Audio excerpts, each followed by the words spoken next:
for taking my call. I had a few comments and a question about the unsecured bond comments that you guys made earlier, and for the candidate who mentioned that she doesn't like them. I'm a defense lawyer, and prior to the federal injunction, I had several clients who were admittedly homeless and whom I made constitutional arguments for to the judge to have them released on PR bonds. And, of course, due to pretrial services being unable to verify their residence or any contact information, they were not granted PR bonds. And I found that to be troublesome for a couple of reasons, but I think the most important one was that the judge would tell me that he didn't have a problem with them getting a PR bond as long as it was okay with pretrial services. And all of those homeless clients who were later released because that federal injunction happened to come out at that time ended up coming to court. And it was a big surprise to me, and I'm sure it was a big surprise to everyone. So the comment I have is, how can you tell that someone's not going to come to court because they happen to be homeless? And how can you keep them in jail or not give them a PR bond or an unsecured bond because you think that they might act a certain way because of their financial or socioeconomic situation? And what steps would you recommend in lieu of giving them unsecured bonds, since the sheriff is having to act as a bondsman now? And the other comment I had slash question is the fees for pretrial services or bond conditions or even pretrial intervention programs are oftentimes cumbersome. And when you've got clients who are homeless or don't have family support or who are 17 years old dealing with other issues or 18 years old, obviously they're having to pay these cumbersome fees is not helping reduce recidivism, or it would be reduced now.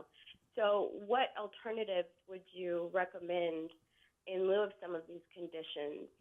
And isn't getting a warrant issued for you if you fail to come to court enough government intervention to secure your presence? And I'll take your comments off air. Thank you. Thanks. We need to teach these defense lawyers to confine their questions to a couple. That's what I'm talking about, Laura. You're about to make some tough decisions. Yeah. You know what? These people are indigent. They can't afford those bond conditions.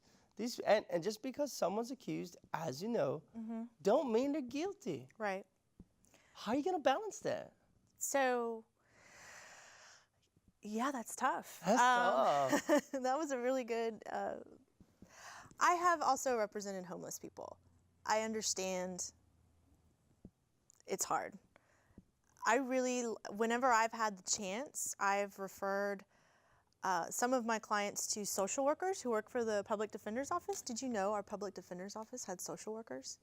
They have social workers to help guide them, because some people don't even have an ID.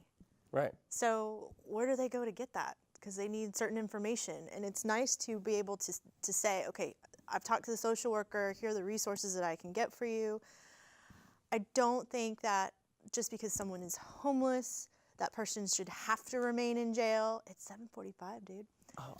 And You're an hour off. That was a secret. Oh, my bad. So I just think it's got to be looked at case by case.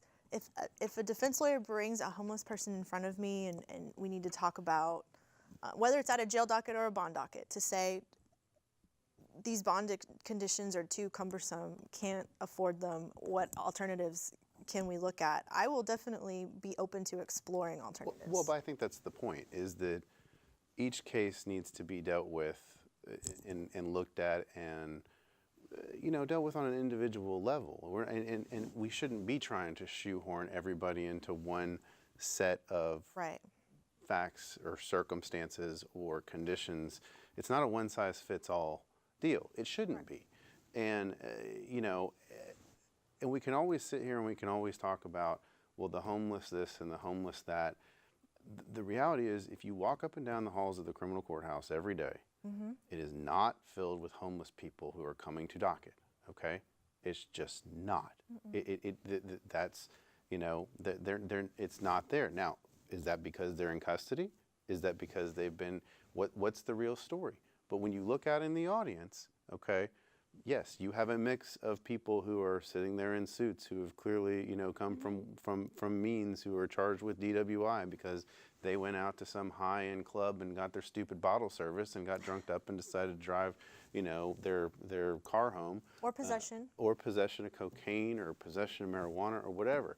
You've got that mixed in with the guy who is, you know, working down at the plant. I mean, you've got every types. different size. All walks of okay? life. Yep. This isn't this. You can't just put everybody into the same system and make it work for everyone. Yeah. So I mean, I agree that we've got to find a solution for everybody, but we can't just.